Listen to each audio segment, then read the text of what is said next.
all of them have assured, taken a oath at any point of time, they will all work together to save the party and save the government. There is a big hush-push going on from the BJP side, creating a lot of news, but the numbers can be seen that everyone is united here, so there is no problem. So Honorable Chief Minister has agreed that he is taking everyone together. The PCC President also had conveyed solid support to the government. The party and the government and the MLAs and the ministers will work together. வணக்கம். Democracy அதாவது ஜனநாயகம். இந்த ஜனநாயக முறைப்படி உங்கள் கையில் இருக்கக்கூடிய அந்த உரிமை என்ன? ஓட்டுரிமை. இந்த ஓட்டுரிமையை கூட இந்த நாட்டில் இருக்கக்கூடிய ஒரு அரசியல் கட்சி சிதைக்க தொடங்கிவிட்டால், அழிக்க தொடங்கிவிட்டால் இந்த அரசியல் கட்சியை நீங்கள் எப்படி பார்ப்பீர்கள்? மக்களுடைய உரிமைகளை, அது பெண் பாதுகாப்பாக இருக்கட்டும் அல்ல விவசாய போராட்டமாக இருக்கட்டும், அனைத்தையுமே நசுக்கி விடுவோம் என்று கூறக்கூடிய இந்த அரசியல் கட்சியை நீங்கள் எப்படி பார்ப்பீர்கள்? ஊடகம் எங்களை பார்த்து கேள்வி கேட்கக்கூடாது. இந்த நாட்டில் இருக்கக்கூடிய அனைத்து இண்டிபெண்டன்ட் இன்ஸ்டிடியூஷன்களையுமே தன் சட்டைப்பைக்குள் போட்டுக்கொள்வோம். இதை வைத்து இந்த நாட்டில் இருக்கக்கூடிய அனைத்து அரசியல் கட்சிகளையுமே முடக்கி வருவோம். அந்த அரசியல் கட்சியில் இருக்கக்கூடிய அனைத்து ஊழல்வாதிகளையுமே எங்களுடைய வாஷிங் பவுடரில் முக்கிவிட்டோம் என்றால் போதும், அவர்கள் ஊழல்வாதியாக இருக்க மாட்டார்கள், அவர்கள் தேசபக்தராக மாறிவிடுவார்கள். இந்த நாட்டில் உண்மையான சாணக்கியார் யார் என்கிற இந்த கேள்வியுடன் இந்த பதிவை நாங்கள் தொடங்க இருக்கிறோம். இந்த பதிவின் தொடக்கத்தில் ஒரு பிரஸ் மீட்டை நீங்கள் பார்த்திருப்பீர்கள். காங்கிரஸ் ஹிமாச்சல பிரதேசத்தில் தன்னுடைய ஆட்சியை தக்க வைத்ததற்கு பின்பு, காப்பாற்றியதற்கு பின்பு அவர்கள் கொடுத்த அந்த பிரஸ் மீட், அவர்கள் தன்னுடைய ஆட்சி மற்றும் காப்பாற்றினார்களா என்று நீங்கள் பார்த்தீர்களா? கிடையாது. இந்த நாட்டிற்கக்கூடிய டெமோக்ரஸியை காப்பாற்றியிருக்கிறார்கள், மக்களுடைய விருப்பத்தை காப்பாற்றியிருக்கிறார்கள். ஒரு அரசியல் கட்சி, அந்த அரசியல் கட்சிக்கு சாதகமாக மக்கள் எடுத்த அந்த முடிவை காப்பாற்றியிருக்கிறார்கள். எங்களுக்கு இந்த சாசனம்தான் வேணும் என்று அந்த அரசியல் கட்சிக்கு ஓட்டு போட்ட அனைத்து மக்களுடைய அந்த உரிமையை இந்த அரசியல் கட்சி காப்பாற்றியிருக்கிறது. ஆனால் எதிரில் இருக்கக்கூடிய பிஜேபி நேற்றிலிருந்து கூச்சல் போடக்கூடிய அந்த விஷயம் என்ன? டெமோக்ரஸியை, ஜனநாயகத்தை அழித்து விட்டார்கள். ஹிமாச்சல பிரதேசத்தில் 15 எம்எல்ஏக்களை பேன் செய்துவிட்டு தன் பக்கம் இந்த ஆட்சியை காப்பாற்றக்கூடிய வேலையை பார்த்தார்கள். சாணக்கியரான அமித்ஷா அவர்கள் போட்ட அனைத்து திட்டத்தையுமே இவர்கள் நசுக்கி விட்டார்கள். பணத்தை கொடுத்து மிரட்டி நாங்கள் விலை பேசி வைத்திருந்த காங்கிரஸின் 6 எம்எல்ஏக்களை டிஸ்மிஸ் செய்து விட்டார்கள். 3 இண்டிபெண்டன்ட் எம்எல்ஏக்களையும் நாங்கள் மிரட்டி பணத்தை கொடுத்து தன் பக்கம் விலை கொடுத்து வாங்கி வைத்திருந்தோம், அவர்களையும் இவர்கள் மீட்டெடுத்து விட்டார்கள். அப்போ ஜனநாயகம் எவ்வளவு மோசமாகி விட்டது என்று நீங்கள் பாருங்கள். இதே அரசியல் கட்சிக்கு 150க்கும் மேற்பட்ட எம்பிக்களை நீக்கினார்களே, அதற்கு பின்பு அடுத்தடுத்து பல்வேறு சட்டங்களை கொண்டு வந்தார்களே, வெறும் வாய்ஸ் ஓட்டை வைத்து கொண்டு வந்தார்களே, அப்போ இவர்களுக்கு ஜனநாயகம் தெரியவில்லையா? இந்த நாட்டில் இருக்கக்கூடிய எத்தனையோ கார்ப்பரேட்கள் இந்த நாட்டில் இருக்கக்கூடிய வங்கிகளிலிருந்து கோடிக்கணக்கான ரூபாயை கடனாக வாங்கி திருப்பி கொடுக்காமல் வெளிநாடுகளுக்கு ஓடி சென்றார்களே, அப்போ இவர்களுக்கு இந்த நாட்டு ஜனநாயகம் தெரியவில்லையா? இந்த நாட்டில் இருக்கக்கூடிய பெண் வீராங்கனைகள் இந்த நாட்டில் இருக்கக்கூடிய பிஜேபியின் எம்பிக்கு எதிராக குரல் கொடுத்து வந்தார்களே, போராடி வந்தார்களே, அன்னைக்கு அதே பெண் வீராங்கனைகளை நீங்கள் தரதரவென்று இழுத்துச் சென்றீர்களே, அன்னைக்கு இந்த நாட்டில் இருக்கக்கூடிய ஜனநாயகம் நீங்கள் மறந்து விட்டீர்களா? இந்த நாட்டில் இருக்கக்கூடிய விவசாயிகள் 700க்கும் மேற்பட்ட விவசாயிகள் உயிரிழந்தார்களே, இன்னைக்கும் அந்த விவசாயிகள் போராடி வருகிறார்களே, இப்போ உங்களுக்கு ஜனநாயகம் ஞாபகத்தில் வரவில்லையா? நீங்கள் விலை பேசி வைத்திருந்த அந்த எம்எல்ஏக்களை நீக்கிவிட்டார்கள். நீங்கள் விலை பேசி வைத்திருந்த அந்த சாசனத்தை உங்களால் பிடிக்க முடியவில்லை. ஆகையால் இந்த நாட்டில் ஜனநாயகம் முறிந்துவிட்டது என்று நீங்கள் கூறுகிறீர்கள். இந்த வீடியோவை நீங்கள் இன்னும் ஆழமாக பார்ப்பதற்கு முன்பு உண்மையான சாணக்கியர் யார் என்று நீங்கள் பார்க்க வேண்டும். வடநாட்டில் இருக்கக்கூடிய குஜராத் லாபியை சார்ந்த அமித்ஷா தான் உண்மையான சாணக்கியா என்று பல்வேறு இடங்களில் நீங்கள் பார்த்திருப்பீர்கள். ஆனால் அவரையும் தாண்டி இன்னொரு சாணக்கியர் வந்துவிட்டார் என்கிற இந்த விஷயம் தெரிந்த உடனேயே பிஜேபியினர்கள் ஓடி ஒளிய தொடங்கிவிட்டார்கள். பதற்றத்தில் இருக்கிறார்கள் அமித்ஷா மற்றும் மோடி. அப்படி இந்த சாணக்கியர் வரக்கூடிய 2024ஆம் ஆண்டு தேர்தலுக்கான அந்த ஸ்ட்ராட்டஜியை பிளான் செய்ய தொடங்கிவிட்டால் நீங்கள் காட்டிய அந்த ப்ராபகண்டா 400க்கும் மேலே பிஜேபிக்கு கிடைக்கும் என்கிற அந்த பொய் பிரச்சாரத்தை 2 நிமிடத்தில் உடைத்து விடுவார் இந்த நபர் என்கிற விஷயம் இவர்களுக்கு புரிந்துவிட்டது. யார் இந்த நபர்? கர்நாடகா, அதாவது தென்னிந்தியாவின் உண்மையான சாணக்கியர் டிகே சிவகுமார். என்ன நடந்தது என்கிற விஷயம் நேற்று உங்களுக்கு எடுத்து காட்டியிருந்தோம். ஆனால் டிகே சிவகுமார், இவருக்கும் மோடிக்கும், இவருக்கும் அமித்ஷாவிற்கும் என்ன டிஃப்ரென்சஸ் இருக்கிறது? எந்த விதமான சாணக்கியத்தனத்தை வைத்து இந்த நாட்டில் இருக்கக்கூடிய அரசியல் களத்தையே பிரட்டி போடக்கூடிய வேலையை இவர் பார்த்திருக்கிறார் என்று நீங்கள் பார்க்க வேண்டும். ஆனால் அதுக்கு முன்பு ஒரு சிறிய ரீகேப். ஹிமாச்சல் பிரதேசத்தில் என்ன நடந்தது? ஒரே ஒரு சீட், ராஜ்யசபா சீட்டுக்கான தேர்தல் நடந்தது. காங்கிரஸ் பக்கம் இருந்த 40 சீட்டுகள், பிஜேபி பக்கம் இருந்த 25 சீட்டுகள். 3 இண்டிபெண்டன்ட் எம்எல்ஏக்கள். காங்கிரஸிடமிருந்து 6 எம்எல்ஏக்களை விலை கொடுத்து வாங்கிவிட்டது பிஜேபி. 3 இண்டிபெண்டன்ட் எம்எல்ஏக்களையுமே விலை கொடுத்து வாங்கிவிட்டது பிஜேபி. ராஜ்யசபா எம்பி தேர்தலை வெற்றி பெற்றுவிட்டது பிஜேபி. அங்கே மட்டும் அவர்கள் நிற்கவில்லை. இதை தாண்டி ஹிமாச்சல பிரதேசத்தில் இருக்கக்கூடிய இந்த சாசனத்தை பிரட்டி போட்டு விடுவோம், இந்த இடத்தில் பிஜேபி தான் சாசனத்தை அமைக்கப் போகிறது என்கிற அந்த விளக்கத்தை, அந்த செய்தியை பரப்ப தொடங்கிவிட்டார்கள் கோதி மீடியா மற்றும் பிஜேபியினர்கள். காலையில் பெங்களூரிலிருந்து கிளம்பிய டிகே சிவகுமார் ஹிமாச்சல பிரதேசத்தில் காலடி எடுத்து வைத்த உடனேயே அப்படியே அனைத்துமே மாறிவிட்டது, தலைகீழாக மாறிவிட்டது. யாரெல்லாம் விலை போனார்களோ அவர்களை பாட்டியை விட்டு நீக்கிவிட்டார் டிகே சிவகுமார். 40லிருந்து 34 சீட்டுகள், 3 இண்டிபெண்டன்ட் எம்எல்ஏக்கள், அவர்களிடம் பேச்சுவார்த்தை நடத்தி திரும்ப பார்ட்டி பக்கம் திரும்பிவிட்டார் டிகே சிவகுமார். இப்போது காங்கிரஸ் பக்கம் 34 + 3 இண்டிபெண்டன்ட் எம்எல்ஏக்கள், ஆக மொத்தம் 37. பிஜேபியிடம் இருப்பது வெறும் 25. போவதற்கு முன்பு கொடுத்த அந்த பிரஸ் மீட் தான். All is well. This government will stay for 5 years. We all are well. All issues have been sorted out. We have worked out. We all are going, sitting there. We have heard. We are hearing all MLAs. Udaji is speaking. Everybody is speaking. There is no problem in the government. அடுத்த 5 வருடம் வரை மக்களுடைய தீர்ப்பை யாருமே பெறட்ட முடியாது, இது என்னுடைய உறுதி என்று கிளம்பியிருக்கிறார். இந்த செய்தியை பார்த்த உடனேயே அமித்ஷா, அதாவது சாணக்கியராக எடுத்து வைக்கக்கூடிய அமித்ஷா பதற்றத்தில் இருக்கிறார். எந்த சாணக்கிய நீதியை பிரைம் மினிஸ்டர் மோடி குஜராத் மாடலாக எடுத்து வைத்தாரோ அவரும் இன்னைக்கு பதற்றத்தில் இருக்கிறார். இந்த ஒட்டுமொத்த கதையை நீங்கள் பார்த்தீர்கள்னா உங்களுக்கு புரிய வரும்.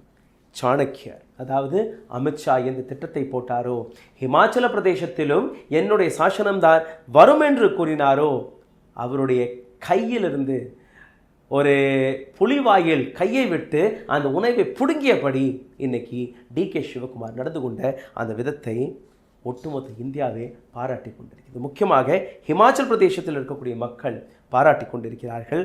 சதர்ன் இந்தியாவுடைய சிங்கம் ஹிமாச்சல் பிரதேசத்தில் காலடி எடுத்து வைத்தவுடன் என்னெல்லாம் நடந்தது என்கிற விஷயத்தை நான் உங்களுக்கு எடுத்து காட்டினேன். ஆனால் இப்போ முதல் கேள்வி, மிக முக்கியமான கேள்வி, whether it is true that Amit Shah is afraid of anyone, is that DK Shivakumar.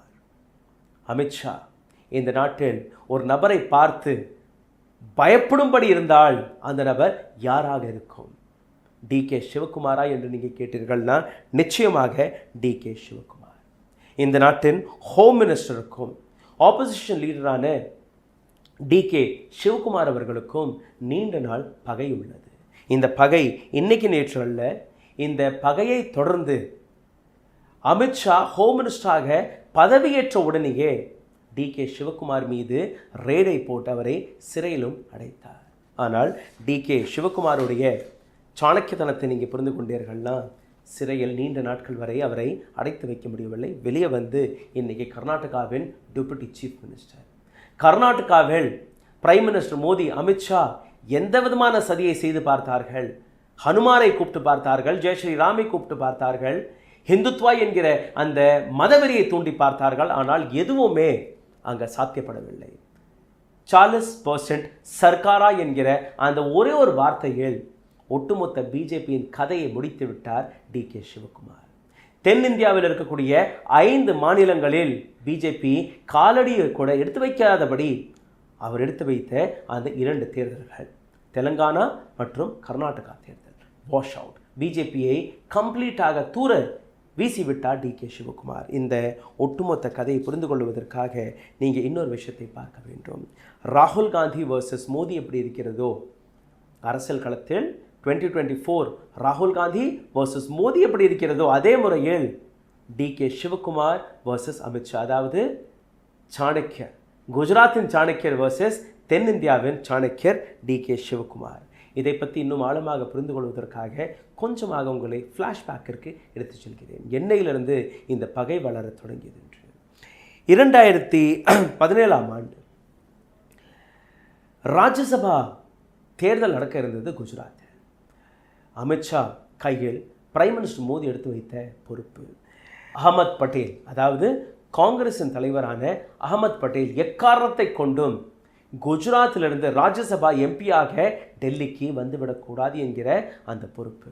Amit Shah சாணக்கியர், பிஜேபியின் சாணக்கியர், எந்த விதமான தேர்தலாக இருந்தாலும் இவருக்கு தான் வெற்றி கிடைக்கும் என்கிற ஒரு பிம்பத்தை இவர் எடுத்து வைத்திருக்கிறார்.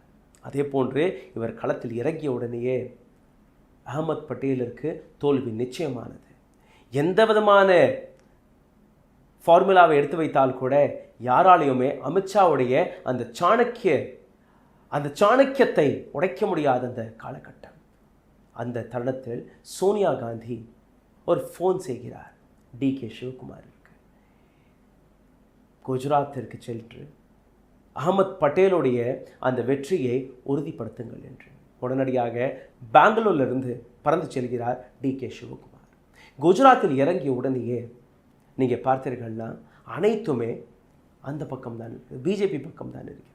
அதாவது பிஜேபி கையில் இடி, ஐடி, போலீஸ், சிபிஐ அனைத்துமே அவர்கள் கையில், எலெக்ஷன் கமிஷன் ஆஃப் இந்தியா அவர்கள் கையில், அரசாங்கம் அவர்கள் கையில், அனைத்துமே அவர்கள் கையில் இருந்தால் கூட டி.கே. சிவகுமார் செய்த அந்த பிளான், அந்த ஸ்ட்ராட்டஜி நீங்கள் பார்த்தீர்கள்னா அகமது பட்டேலிற்கு அந்த வெற்றி கிடைத்தது. பெங்களூர் வந்ததற்கு பின்பு அவர் நடத்திய அந்த ஃபார்முலா அனைத்தையுமே நீங்கள் பார்க்கும்போது ஒட்டுமொத்த குஜராத் லாபி மிரண்டு நின்றது.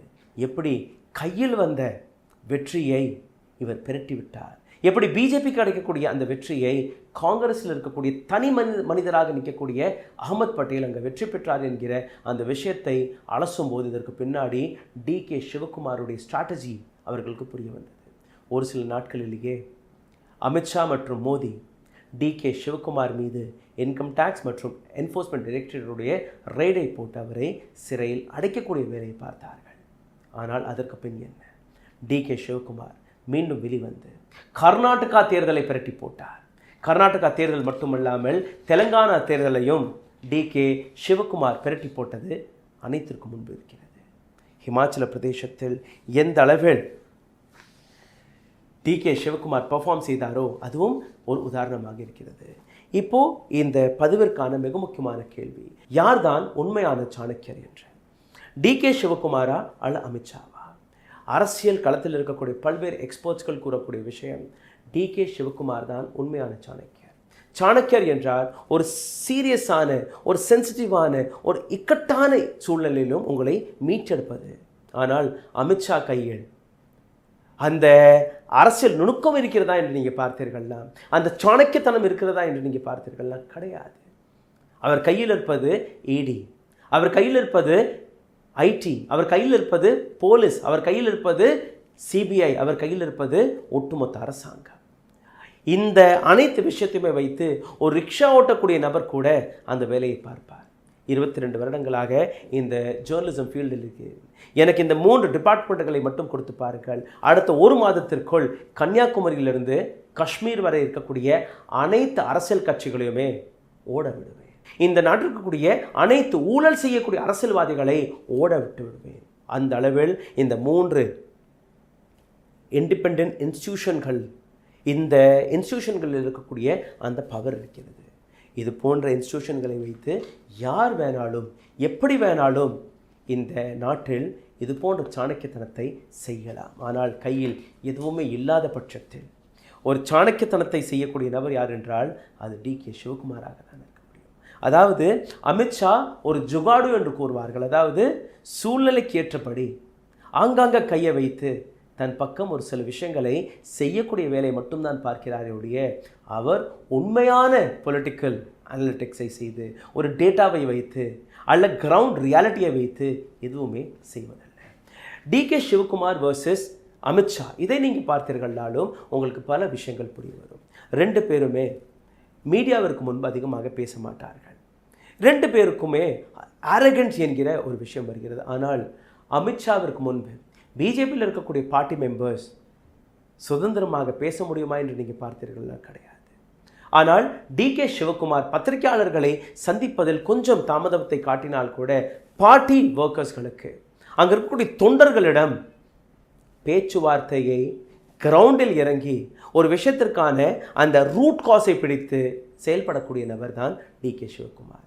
நீங்கள் சுதந்திரமாக ஒரு பார்ட்டி மெம்பராக இருந்து அவரிடம் தன் பக்கத்தில் இருக்கக்கூடிய பிரச்சனைகளை எடுத்து வைக்கலாம். இன்னொரு பக்கம் இந்த நாட்டில் இருக்கக்கூடிய இன்னொரு உண்மையான விஷயத்தை எடுத்து காட்டுகிறேன்.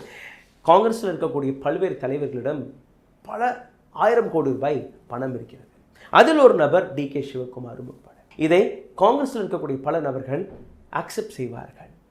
காங்கிரஸ் இன்னைக்கு ஏழ்மையான கட்சியாக இருந்தால் கூட காங்கிரஸில் இருக்கக்கூடிய தலைவர்களிடம் கோடிக்கணக்கான ரூபாய் இருக்கிறது. ஆனால் அந்த பணத்தை கட்சிக்காகவோ ப்ரமோஷனுக்காகவோ செலவு செய்யக்கூடிய ஒரு சில நபர்களில் டிகே சிவகுமாரும் ஒருவர். அதாவது பார்ட்டிக்காக பணத்தை செலவழிப்பதில் எந்த விதமான தாமதத்தையும் காட்டாத ஒரு சாணக்கியர். இக்கட்டான சூழ்நிலையில் எந்த விதமான பிரச்சனையும் சந்திக்கக்கூடிய நபர் டிகே சிவகுமார். இன்னொரு உதாரணத்தை எடுத்து காட்டுகிறேன்.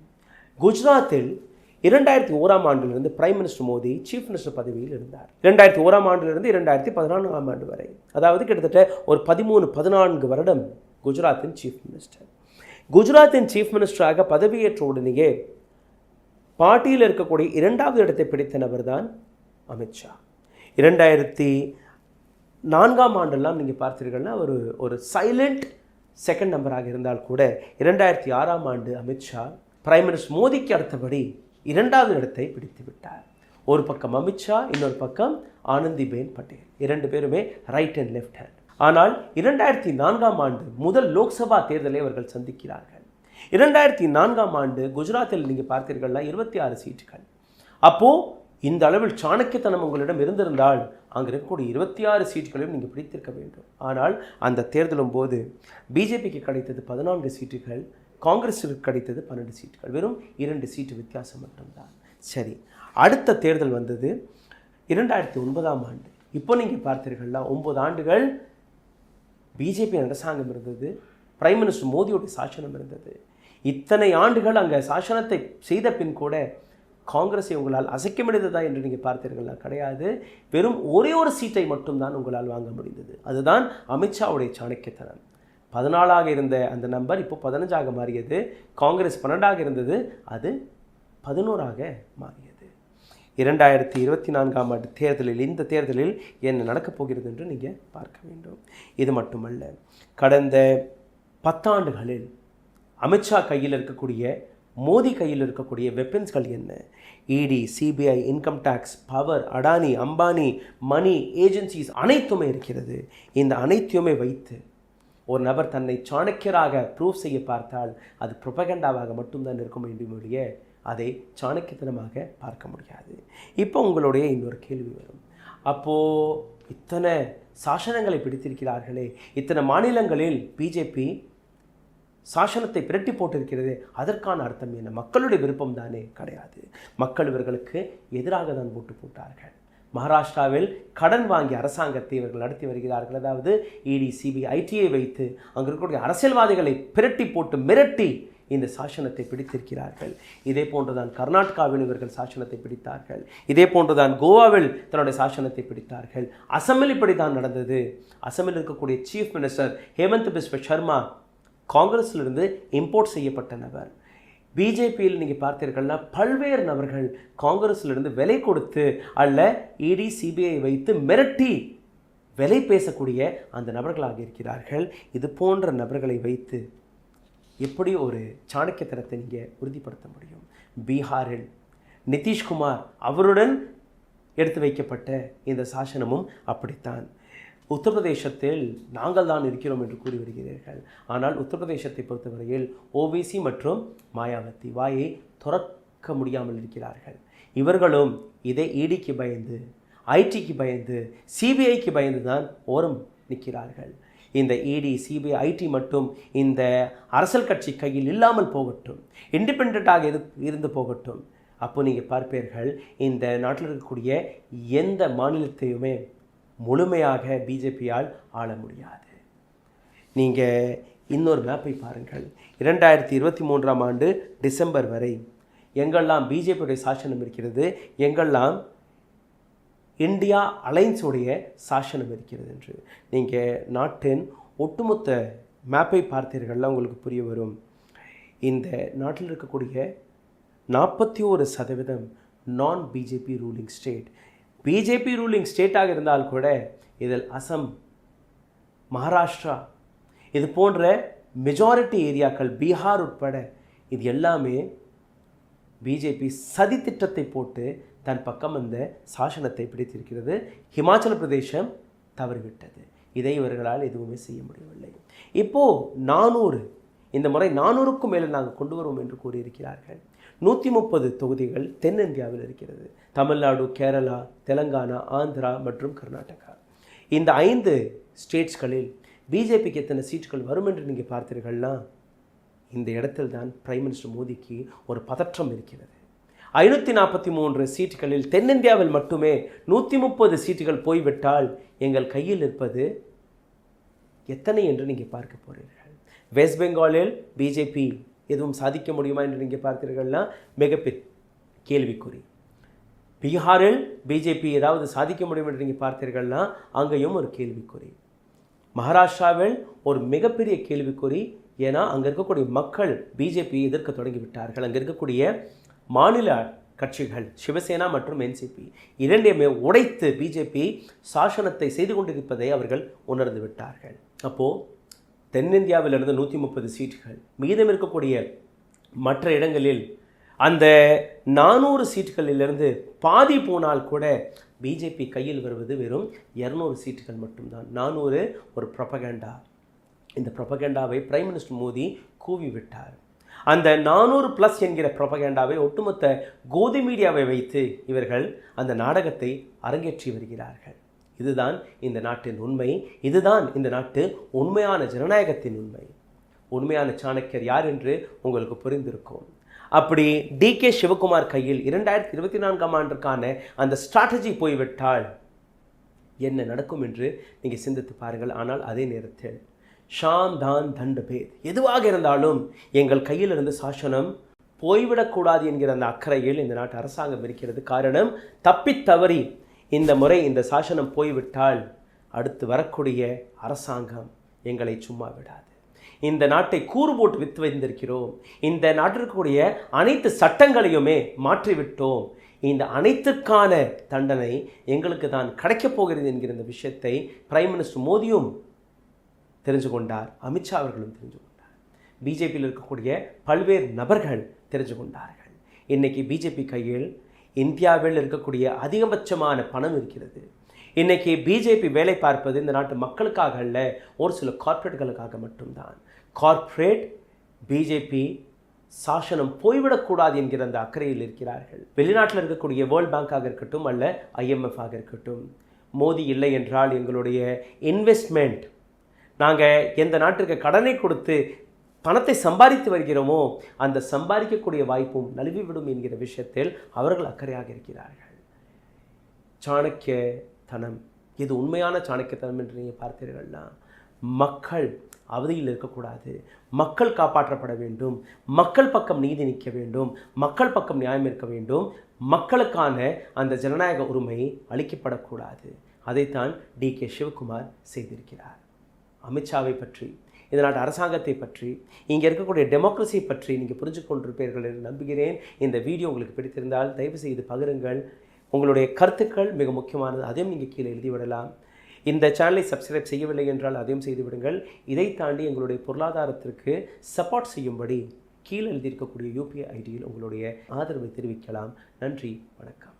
ஊடகம், கார்ப்பரேட், அரசியல்வாதிகளின் கைப்பாவையாக அடிமைகளாக இருந்தது போதும். இனி சாட்டை எடுத்து சுழற்றும் நேரம் வந்துவிட்டது. ஊடகம் பொதுமக்களாகிய உங்களுக்காக உங்களாலேயே இயக்கப்பட வேண்டும். ஊடக சுதந்திரத்திற்காக உங்களின் பங்களிப்பை இன்றே அளித்திடுங்கள்.